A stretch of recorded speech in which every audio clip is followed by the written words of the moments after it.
What's up, everybody? Welcome back to another deep space sci-fi horror tale, and I hope you're enjoying these stories and ready for some creepy, cosmic chills. As always, I love reading your comments, so leave them below. Let me know what you think, give suggestions, or just say hi. And don't forget to like the video and subscribe if you haven't yet. And remember to laugh a little, it's good for the soul. When you're done here, be sure to check out my other scary stories. I've got a ton of terrifying tales to give you goosebumps. Alright, let's get this sci-fi nightmare started. Get ready for some creepy, otherworldly thrills.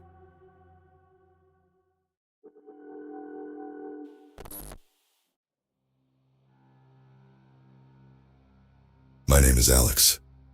I'm an astronaut, part of a crew testing a new experimental faster-than-light drive.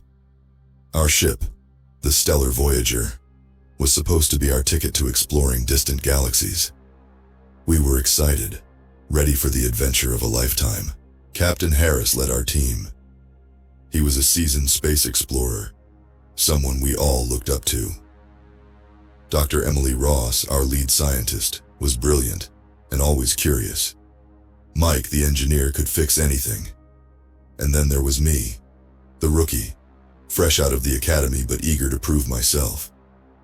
We launched from Earth with high hopes.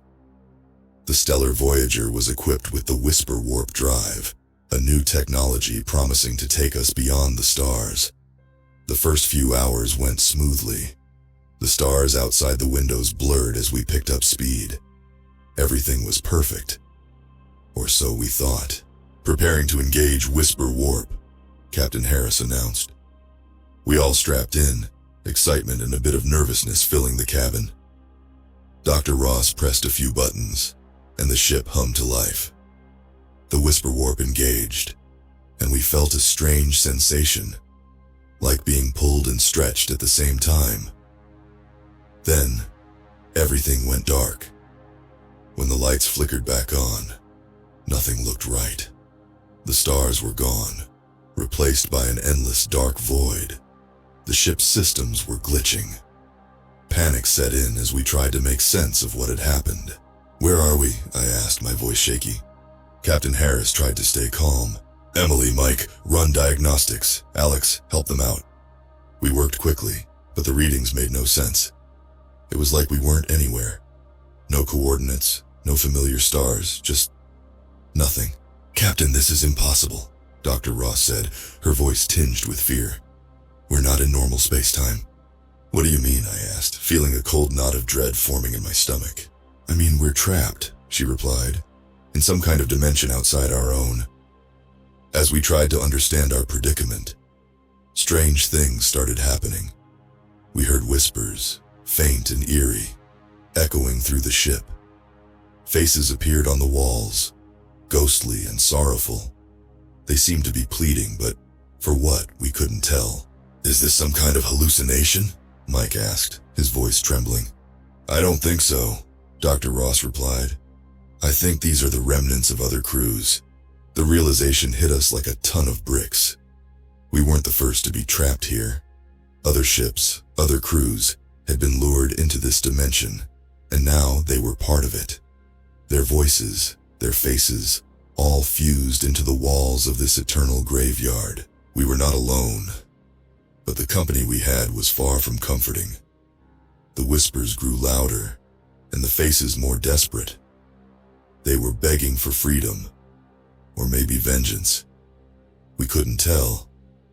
All we knew was that we had to find a way out, and fast. But as we searched for answers, the labyrinthine corridors of the ship seemed to twist and change.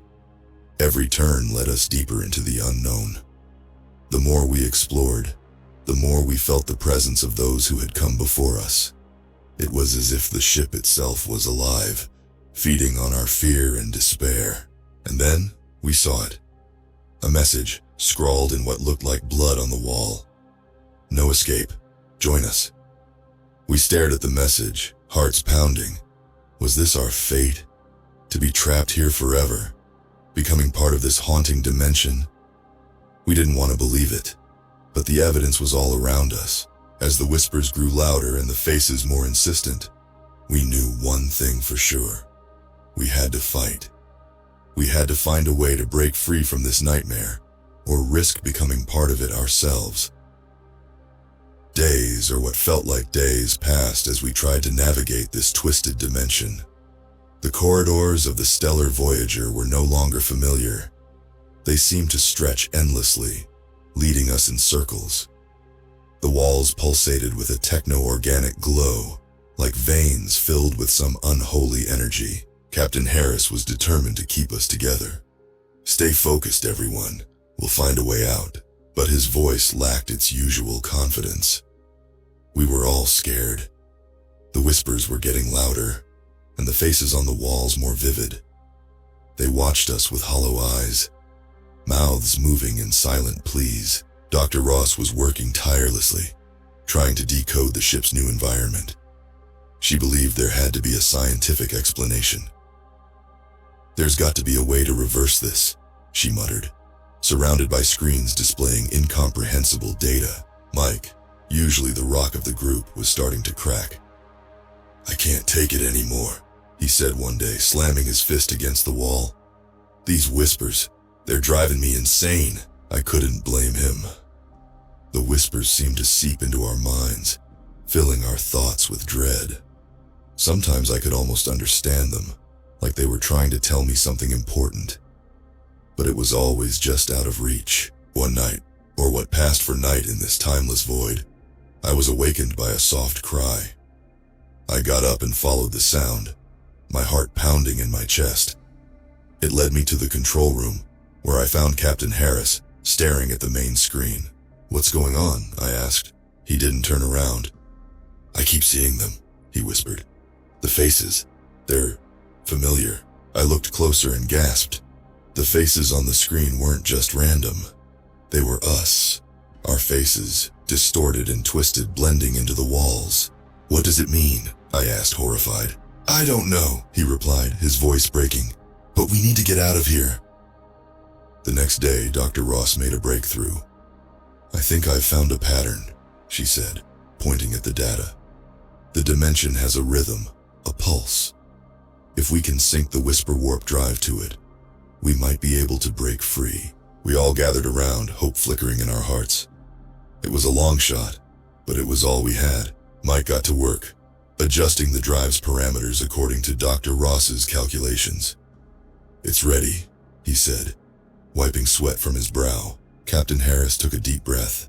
"All right, everyone, this is it. Brace yourselves." We activated the drive, and the ship shook violently. The whispers turned into screams, the faces contorting in agony. It felt like we were tearing through reality itself. And then, everything went black. When I opened my eyes, we were still on the ship. But something was different. The whispers were gone and the faces had disappeared. We were back in normal space-time. "We did it," Dr. Ross said, tears of relief streaming down her face. But our celebration was short-lived. The ship's systems were badly damaged, and we had no way to navigate. We were adrift in space with no way to contact Earth. As we worked to repair the ship, I couldn't shake the feeling that we weren't alone. The memory of the faces and whispers haunted me. I knew we had escaped, but I couldn't help but wonder, what if we were still trapped, just in a different part of the dimension? Days turned into weeks as we floated through the void. Food and water were running low, and morale was plummeting. Captain Harris did his best to keep us going, but even he was losing hope. One night I heard the whispers again. Faint, almost imperceptible, but there. I got up and followed the sound, my heart pounding. It led me to the airlock, where I found Dr. Ross, staring into the darkness outside. "They're still with us," she said, her voice hollow. "We didn't escape. We just moved to another part of the trap." I felt a chill run down my spine. Was she right? Were we still prisoners of this haunting dimension? As I stared into the void, the whispers grew louder, and I realized we might never truly escape the Whisper Warp's grasp. Our hope faded with each passing day. The stellar Voyager drifted through space, systems barely functional. We were trapped, not just in the ship, but in our own minds, haunted by the whispers and the faces that had become a part of us. Captain Harris tried to maintain order. "We need to stay focused. There's still a chance we can fix the ship and find our way home." But his words rang hollow. We all knew the truth. We were lost, and the dimension we had entered had a grip on us that wouldn't let go. Dr. Ross was obsessed with finding a solution. She spent hours poring over the ship's data, trying to understand the nature of our trap. "There has to be a way to break free," she insisted. One day, she called us to the control room. "I think I found something," she said, eyes wide with excitement and fear. "This dimension is like a web with multiple layers. If we can find the right frequency, we might be able to navigate through it." Mike was skeptical. "Are you saying we need to dive deeper into this nightmare to escape it?" "It's our only chance," she replied. "We need to sync the whisper warp to these frequencies and see where it takes us." Desperation drove us to agree. We had no other options. Mike adjusted the drive once more, following Dr. Ross's instructions. The ship hummed with energy as the drive activated. The transition was smoother this time, but the result was no less disturbing. We found ourselves in a different part of the dimension, but it was just as twisted. The walls of the ship seemed alive, pulsating with a sickly glow. And the faces, they were back, more vivid than ever. Their eyes followed us, mouths moving in silent agony. The whispers turned into wails, echoing through the ship. "Is this what you wanted?" Mike shouted, his voice filled with anger and fear. "We're just deeper in this hell." Dr. Ross was undeterred. "We need to keep trying. Each layer might bring us closer to an exit." But with each attempt, things grew worse. The ship's structure began to warp, corridors twisting in impossible ways. Time seemed to lose meaning. Days blended into nights, and our memories became unreliable. One day, I found myself in a part of the ship I didn't recognize. The walls were covered in a strange, organic material that pulsed like a heartbeat. I heard a voice, clear and desperate. "Help us," it pleaded. I turned to see a face, more solid and real than the others. It was a woman, her eyes filled with terror. "We're trapped here. You have to free us." "Who are you?" I asked, stepping closer. "We were like you," she said, "trapped by the whisper warp. But we've been here too long. You must find a way out." Her image flickered and disappeared, leaving me with more questions than answers. Were these faces the remnants of other crews, or something else entirely? I didn't know, but I felt their desperation. Back in the control room, I told the others what I had seen. Dr. Ross looked thoughtful. "Maybe we can help them. If we can break free, maybe we can free them too." Captain Harris nodded. "It's worth a try, let's keep going." But with each jump, the ship deteriorated further. We were running out of time and resources. The faces became more aggressive, their wails turning into screams. They seemed angry, blaming us for their eternal torment. One night, I woke to find Mike missing. We searched the ship, calling his name, but he was gone. His tools lay abandoned, his workstation a mess. It was as if he had vanished into thin air. Dr. Ross was distraught. "The dimension is taking us one by one. We need to move faster." But Captain Harris looked defeated. "I don't know if we can save ourselves, let alone anyone else." As we prepared for another jump, I couldn't shake the feeling that we were being watched. The faces on the walls seemed more numerous, their eyes filled with malice. The whispers were louder, almost deafening. We activated the drive and the ship lurched violently. I felt a sensation of falling, and then everything went black. When I woke, I was alone. The ship was silent, the faces gone. I called out, but there was no answer. The control room was empty, the systems dead. I was completely and utterly alone. As I wandered the dark corridors, I realized the truth. The whisper warp had taken everything from us. Our ship, our crew, our sanity. We were lost, trapped in an eternal labyrinth with no escape. And the whispers, they were still there, faint but insistent. They told me we would never be free, that we were doomed to wander this dimension forever. I sat down, feeling the weight of despair crushing me. The faces had become part of me, their whispers my only company. In the end, we had failed. We had become part of the whisper warp, just like all the others. The silence was overwhelming. Alone in the stellar Voyager, I could feel the crushing weight of our failure. The ship's corridors, once filled with the voices and laughter of my crewmates, were now empty echoes of what once was. I had to find a way to survive, even if it meant facing the terrifying reality of our situation. I started by gathering what supplies I could find. Rations were scarce, and the ship's water reserves were running dangerously low.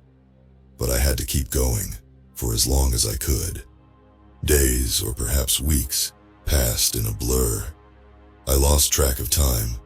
My only companions the haunting memories of my crewmates and the ghostly faces that still occasionally appeared on the walls.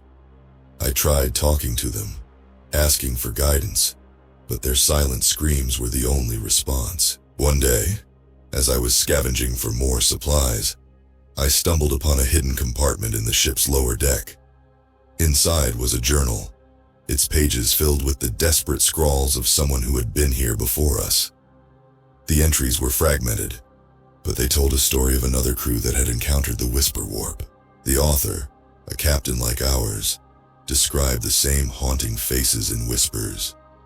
They too had tried to escape, diving deeper into the dimension with each failed attempt. But unlike us, they had discovered something horrifying. The dimension fed on their fear and despair. The more they struggled, the stronger it became.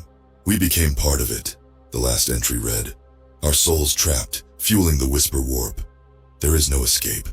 I dropped the journal, feeling a cold dread settle in my bones. Was this to be our fate as well?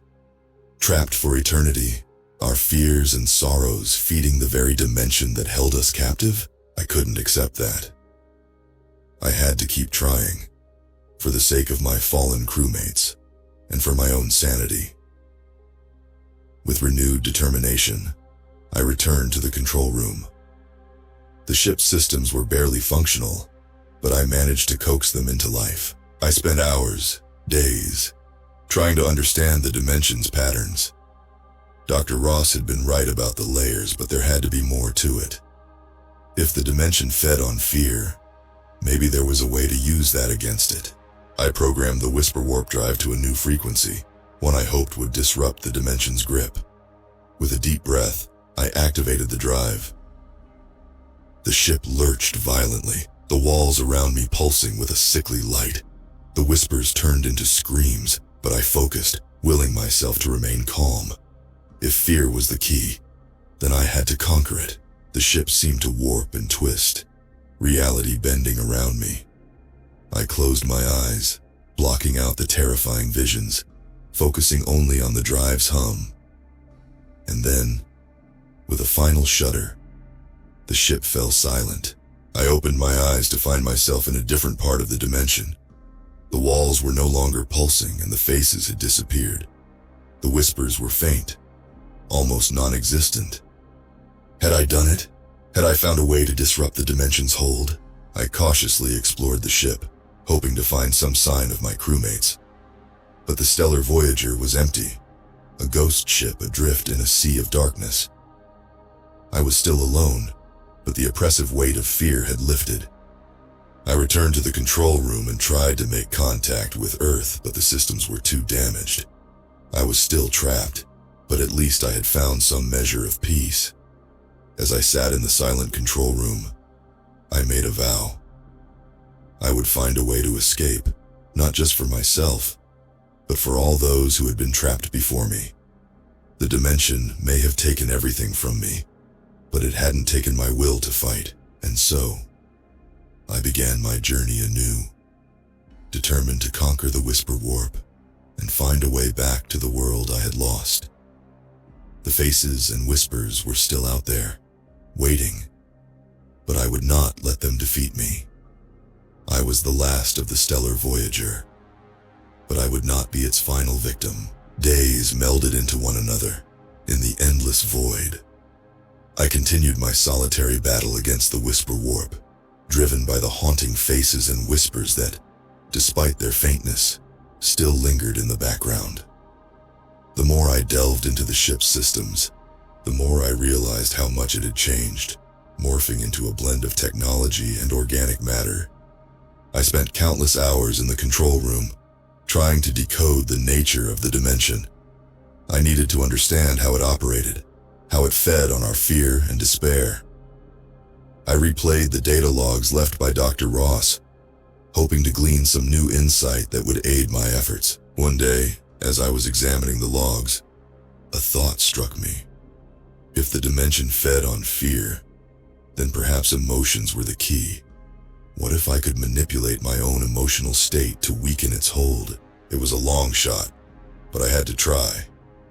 I began practicing mindfulness and meditation, techniques I had learned during my training to remain calm under pressure. At first, it was difficult. The memories of my crewmates and the horror we had endured kept intruding, but slowly I began to gain control. With each passing day, I felt more centered, more in control of my emotions. The faces on the walls seemed less vivid, their whispers less intrusive. It was working. Encouraged, I decided to push further. I reprogrammed the whisper warp drive to the frequency I had discovered earlier. But this time, I included an emotional modulation parameter. The idea was to flood the dimension with calmness and resolve, countering its hunger for fear. The ship lurched as the drive activated, but I focused on remaining calm. The walls pulsed with light, the whispers turned to screams, but I kept my mind steady. I could feel the dimension fighting back, trying to instill fear, but I resisted. And then, with a final shudder, the ship stabilized. I opened my eyes to find myself in yet another part of the dimension. The walls were still, the faces almost non-existent. The whispers were faint, barely a murmur. Had I weakened the dimension's hold? I cautiously explored the ship, hoping to find some sign of my crewmates. But the stellar Voyager remained empty, yet the atmosphere felt different, less oppressive. It was as if the dimension had lost some of its power over me. Returning to the control room, I continued my experiments, each time trying to further weaken the dimension's grip. I learned to manipulate my emotions, flooding the ship with calm and determination whenever the drive was activated. With each jump, the dimension's hold seemed to lessen. The faces on the walls grew fainter, the whispers quieter.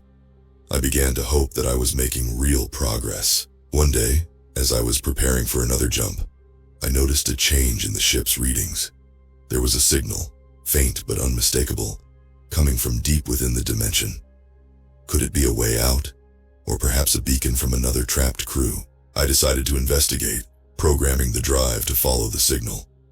The ship lurched as the drive activated, but I kept my mind calm, focused on the task at hand. As we approached the source of the signal, the walls of the dimension seemed to pulse with energy. The whispers grew louder, but I remained steady, flooding the ship with calm resolve. And then, we arrived. The ship stabilized, and I found myself in a part of the dimension unlike any other. The walls were smooth, almost metallic, and the air felt charged with energy. In the center of the room was a device glowing with a strange light. It looked ancient, yet incredibly advanced. Could this be the source of the dimension's power? I approached the device cautiously, examining its intricate patterns and mechanisms. It seemed to be some kind of control center, perhaps the heart of the whisper warp itself. With trembling hands, I began to manipulate the device, hoping to find a way to shut it down or weaken its hold. The ship shuddered as I worked, the walls pulsing with light, the whispers turning to screams. But I didn't stop. I couldn't stop. I had to see this through, for my crewmates, for all those who had been trapped before us. Finally, with a final twist of the device's controls, the ship fell silent. The walls stopped pulsing, the whispers ceased. I felt a strange calm settle over the ship. Had I done it? Had I finally weakened the dimension's hold? As I stood there panting and exhausted, I realized that the faces on the walls had disappeared. The whispers were gone. The dimension felt empty. I had done it. I had weakened the whisper warp, but the journey wasn't over. I still needed to find a way out, to bring the stellar Voyager back to normal space-time, and I knew that the path ahead would be difficult, but for the first time in what felt like an eternity, I felt a glimmer of hope. I had faced the dimension's horrors and emerged stronger, and I would keep fighting until I found a way to bring us all home. The silence of the ship was now a companion, a stark contrast to the once ceaseless whispers. The faces had faded from the walls, and the oppressive atmosphere had lifted. Yet the stellar Voyager was still adrift in the labyrinthine dimension, and my journey was far from over. I spent the next days examining the device I had discovered. It seemed to be a control mechanism, its purpose linked to the fabric of the dimension itself. If I could fully understand it, I might be able to find a way out. One night, as I was deep in thought, I heard a soft, almost imperceptible sound. It wasn't the haunting whispers, but something different. I followed the sound, my heart pounding with a mix of fear and hope. It led me to the cargo bay, where I found a small hidden chamber I hadn't seen before. Inside was a collection of strange artifacts, remnants of other ships and crews that had been trapped here. Among them was a holo recorder, still functional. I activated the recorder and a holographic figure appeared. It was the captain from the journal I had found earlier. His image flickered, but his voice was clear. "If you're seeing this, then you've made it further than we did," he said. "This dimension is a trap, feeding on fear and despair. We tried to escape, but it was too strong. We discovered this control device, but we didn't understand how to use it." He paused, looking directly at me. "But I believe there's a way. If you can find the right frequency, the right emotional state, you can disrupt its hold. You're our last hope. Don't give up." The recording ended, and I sat back, absorbing his words. I was on the right path, but I needed to understand the device better. I returned to the control room, determined to decode its secrets. Days turned into nights as I worked tirelessly, experimenting with different frequencies and emotional states.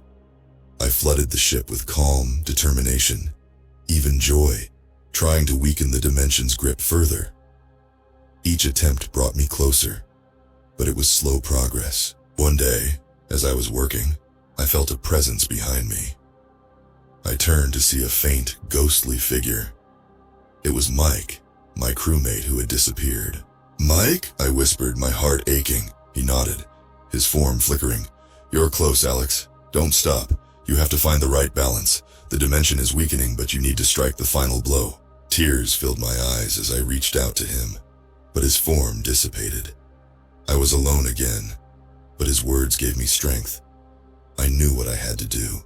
I returned to the device, adjusting the controls, fine-tuning the frequencies. I filled my mind with calm resolve, focusing on the faces of my crewmates, on Mike's words. The ship shuddered, the walls pulsing with energy. And then, it happened. The device hummed, a low resonant sound that seemed to vibrate through the ship. The walls glowed brightly, and I felt a shift, a tearing sensation as if the dimension itself was being unraveled. The ship lurched and I was thrown to the ground. The walls around me seemed to twist and warp, reality bending in on itself. I held on, focusing on the device, willing it to work. With a final deafening roar, the ship was plunged into darkness. I lay there panting, the silence pressing down on me. Had I done it? Had I finally broken free? Slowly I got to my feet and made my way to the control room. The systems were rebooting, screens flickering to life. I checked the coordinates, my heart pounding. We were back in normal space-time. The stars outside the window were familiar, a beautiful, reassuring sight. I had done it. I had broken free, but the cost was heavy. My crewmates were gone, lost to the whisper warp. I was the last of the stellar Voyager, but I had to carry on. I had to return to Earth, to tell our story, to warn others. As I set a course for home, I felt a sense of peace. The whispers were gone, the faces no longer haunting me. I had faced the dimension's horrors and emerged victorious. And though the journey had been long and harrowing, I knew that I had done the impossible. I had conquered the Whisper Warp, and now I was going home. The stellar Voyager, though battered and worn, was finally free from the grasp of the Whisper Warp. The familiar stars outside the window were a comforting sight, but I was keenly aware of the vast distance still separating me from Earth. The ship's systems were damaged, but functional enough to set a course. I programmed the autopilot, calculating the long journey ahead. As the ship began its slow trek home, I settled into a routine of repairs and maintenance, keeping myself busy to stave off the loneliness. The silence was both a blessing and a curse. Gone were the haunting whispers and ghostly faces, but the solitude was crushing. I often found myself talking aloud, as if my crewmates could still hear me. Their absence was a constant ache, a reminder of the price we had paid. I spent my days checking the ship's systems, ensuring everything was in working order. The Whisper warp drive was offline, its mechanisms damaged beyond repair, but our conventional engines were intact, and I knew that with time, I could make it back to Earth. Nights were the hardest. The darkness seemed to press in on me, bringing back memories of the dimension's horrors. I would lie awake, staring at the ceiling, wondering if I would ever truly escape the shadows of the Whisper warp. One night, as I was drifting off to sleep, I heard a faint sound.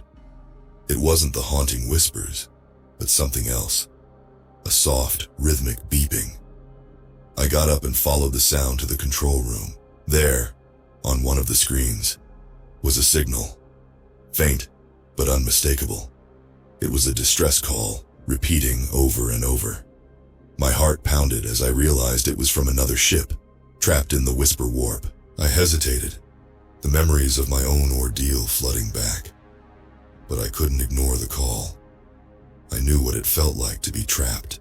Desperate for help, I had to do something. I recalibrated the sensors, triangulating the source of the signal. It was coming from a nearby sector, not far from our current position. I adjusted the course, the ship's engines humming as we changed direction. As we approached the source of the signal, I prepared myself for what I might find. The ship's scanners picked up a faint energy signature, similar to the Whisper warp's readings. I activated the comm system, hoping to make contact. "This is Alex Harper of the Stellar Voyager. I'm responding to your distress call. Do you copy?" For a moment there was only static. Then a faint voice broke through. "Alex, Voyager, trapped, help." The voice was weak, filled with static, but I recognized the desperation.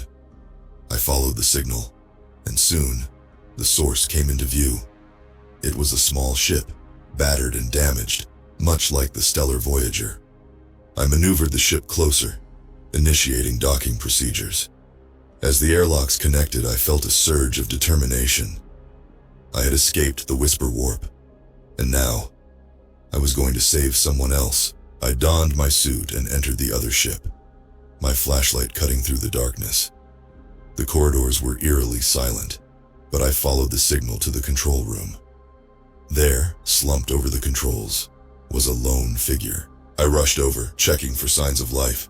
The figure stirred, weak but alive. It was a woman, her face pale and drawn. "Thank you," she whispered, her voice barely audible. I thought I was alone." "You're safe now," I said, helping her to her feet. "We're going to get you out of here." With her safely aboard the Stellar Voyager, I set a course for the nearest space station. The journey was long, but we made it. The woman, whose name was Sarah, recovered slowly, her ordeal similar to mine. As we docked at the station, I felt a sense of relief. We were safe, out of the dimension's reach. But I knew that the Whisper warp was still out there, a lurking danger for any ship that strayed too close. I reported our experiences to the authorities, hoping that our story would serve as a warning. The Whisper warp was a deadly trap, and others needed to be prepared. As I prepared to return to Earth, Sarah thanked me. "You saved my life," she said, her eyes filled with gratitude. "I don't know how to repay you." "You don't have to," I replied. "Just stay safe and warn others." The journey home was long, but I felt a renewed sense of purpose. I had survived the Whisper Warp, and I had saved another. Our ordeal had changed me, but it had also given me strength. As the blue-green orb of Earth came into view, I felt a surge of emotion. I was finally home. The stellar Voyager, and the ghosts of its past, would be laid to rest. But I would carry our story with me, a testament to the resilience of the human spirit. And as I descended towards Earth, I knew that I had done the impossible. I had faced the darkness and emerged victorious. The Whisper Warp was a nightmare I would never forget, but it was a nightmare I had conquered, and now I was ready to face whatever came next, with the strength and courage that had seen me through the darkest of times.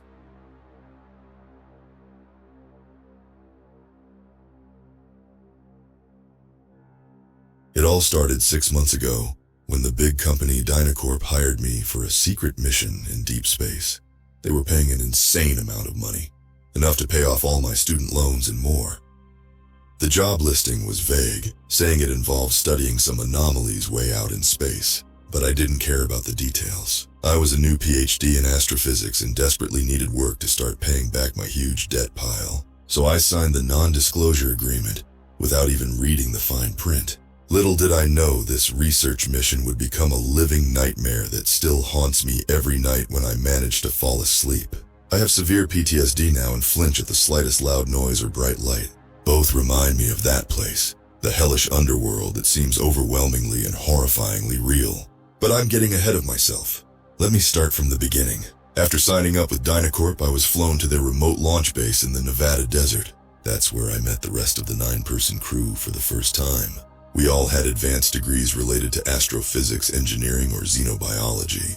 Our stated mission was to travel to the supermassive black hole Cygnus X1 and study the bizarre echoes it seemed to be emitting. Some of the effects apparently violated our known laws of physics. What I didn't know was that several previous missions had already failed to study Cygnus X1 up close.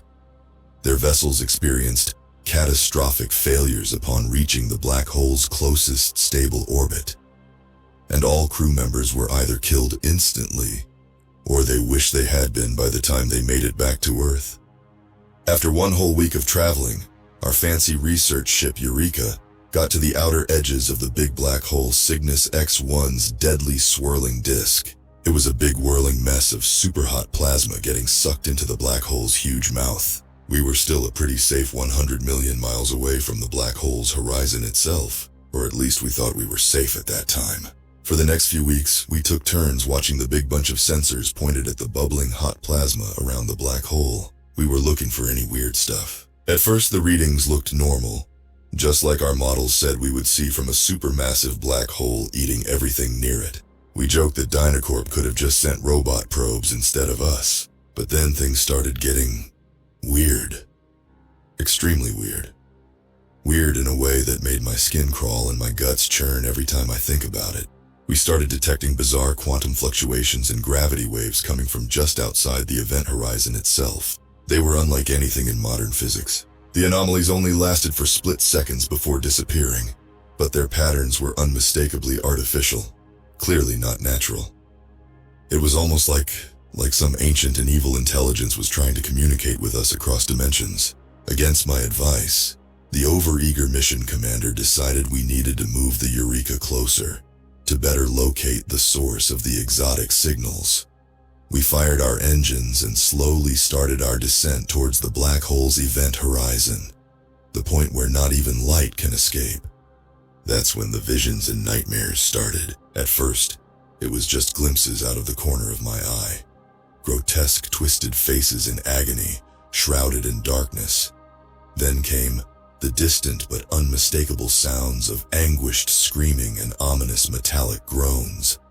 They seemed to be coming from everywhere inside the ship at once. The other crew members reported the exact same experiences, so I knew it wasn't just my mind playing tricks. There was something deeply evil out there in the void, and it was reaching out to us, drawing us towards it. The haunting visions and sounds only grew worse as we got closer to the black hole's mouth. We would all see flashes of ghastly figures in tattered robes writhing in agony, limbs twisted, flesh being peeled from their bodies by unseen tormentors. Growls seemed to fill our brains, not from audio speakers. Garbled warning messages scrolled across our screens, always too distorted to make out. In our few remaining lucid moments, the science officers theorized that the artificial signals were echoes or bleed-through from another hellish dimension just beyond the event horizon, a reality of unending pain and suffering. And our proximity was tearing away at the fragile barrier separating our world from theirs. Several crew members started losing their sanity, their minds shattered like glass from the relentless assault on our senses. They curled up into balls, covering their ears and chanting the same short phrases. Not pennies, never pennies. The firelight is lies. The machine knows silence. Complete gibberish. Or were they trying to warn us in their own fragmented way? At one point, I looked over at the engineer across from me and saw her face was no longer her own. Every few seconds it morphed into a new twisted demonic visage. Horns, pale white eyes, metallic fangs opening wide to screech. I screamed and scrambled back, almost blacking out from sheer terror. When I regained composure, her face had shifted back to normal. She just gave me a concerned look and asked if I was okay. I never told her what I saw. The bad dreams got even worse after that. We would all find ourselves not on the Eureka anymore, but trapped in that bad nightmare place instead. The rusty red skies bubbled with hurt faces, mouths wide open but not making sound. Broken down stone buildings loomed all around, covered in scratch marks and dirty words that kept changing. Hooded shadows would hurt us over and over, scraping our bodies with rusty hooks, shocking our private areas, breaking our bones and pulling out teeth with pliers. It went on until we snapped back onto the Eureka, bleeding from new ouchies, our clothes all ripped up. Several crew members lost vital signs during these intervals, their bodies withered and desiccated. Their corpses were like aged husks, cheeks sunken, skin like parchment, eyes milky and empty. We were being leached. Our essences, minds, souls, and bodies were being drained by some extra-dimensional intelligence eager for fresh torment. And the only thing separating us from eternal damnation was the fraying barrier between universes as we neared the black hole's event horizon. I still remember the moment everything fell apart. The black skies outside grew impossibly darker, a cosmic blight devouring all starlight. At the same time, a piercing shriek of indescribable suffering violated my being, an unholy chorus of millions trapped in unceasing torment. I slumped, bleeding, every nerve in agony. The emergency alarms blared and every console went dark. The stench of burning ozone filled the cabin. Then everything went black. When I came to, I was surrounded by even greater darkness and hanging sideways from new manacles bolted into a curved obsidian wall. The story has not ended, so here is a continuation from the last sentence. Every inch of the curved black wall was carved with weird, wiggly symbols that looked alive. Faint whispers and groans echoed from all around, but I couldn't tell where they came from. Suddenly, a beam of sickly greenish-yellow light stabbed down from above, illuminating a portion of the chamber I now found myself trapped in. What I saw made me retch involuntarily. Rank upon rank of other poor souls like myself hung suspended from the curving walls, shackles biting into their flayed and lacerated flesh. Some were utterly still and desiccated like mummies. Others twitched fitfully, tormented by visions only they could see or hear. A few raised their ravaged faces towards the hideous illumination, bearing ruined maws that had been gorily mutilated into permanent shrieks of anguish. My panicked gaze followed the sickly light upwards as I thrashed against my restraints. That's when I saw it hovering above, an indescribable cyclopean monstrosity comprising countless twisting, convulsing forms in perpetual flux. One moment it resembled a hideous leering idol with far too many eyes and lashing appendages. The next it shifted into a pulsating, fleshy mass bristling with hooked barbs and serrated maws. Everywhere I looked, New obscene masks and leering visages briefly took shape amidst the churning miasma before melting back into the whole. A chorus of burbling croaks and gurgling moans issued forth from the abomination in a language of purest malice. The indecipherable words burrowed like frozen leeches into my mind, bringing fresh waves of panic and revulsion. I squeezed my eyes shut and thrashed anew, unwilling to bear witness to whatever fresh torments this horror from the outside had in store. That's when I felt a creeping, loathsome pressure beginning to infiltrate the deepest recesses of my consciousness. Like a obscene spiritual rape, the alien presence insinuated its tendrils into the core of my being, violating my every memory and plundering my psyche's sanctity. It gorged itself on my fears and consumed my every heartache like a starving parasite. White-hot agony lanced through my skull as the vile intelligence dissected my innermost being with calligrapher's precision. Millions of years of hateful esoteric knowledge unraveled before my mind's eye in quick succession. The ability to unmake matter itself, to rework flesh and bone into new grotesque configurations designed for maximum suffering, to shatter souls and bind their fading embers to blasphemous husks for all eternity. Then, as quickly as it had begun, the torment ceased. The alien awareness receded, sated, for the moment. I slumped against my bonds, a drooling blank husk devoid of the will to live. My sanity had been flayed, my spirit in tatters, but the dark presence had opened a conduit within me. A perverse umbilical cord tethering my shattered consciousness to the hellish dimensions lying in the outer darkness beyond the black hole's event horizon. I could feel IT pulsing on the other side of that decaying rift, waiting to birth itself into our fragile reality, ushering in an age of unfathomable torment and despair. My voiceless shrieks of denial were drowned out by the pitiless raving of the damned, resigned to their eternal torment in the lightless abyssal nightmare that had birthed their anguish eons ago. I was but the newest voyager to run aground on the shores of that hopeless existential hellscape. And the worst part?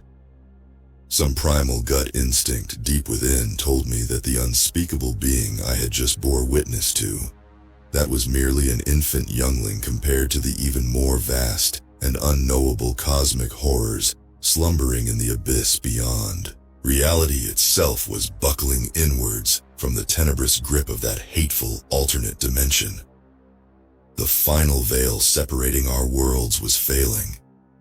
Soon there would be no boundaries, no walls left to preserve our sanity, only the all-consuming madness that had first sparked the existence of this lightless hell pit eons ago in the thrashing chaos before the birth of our universe.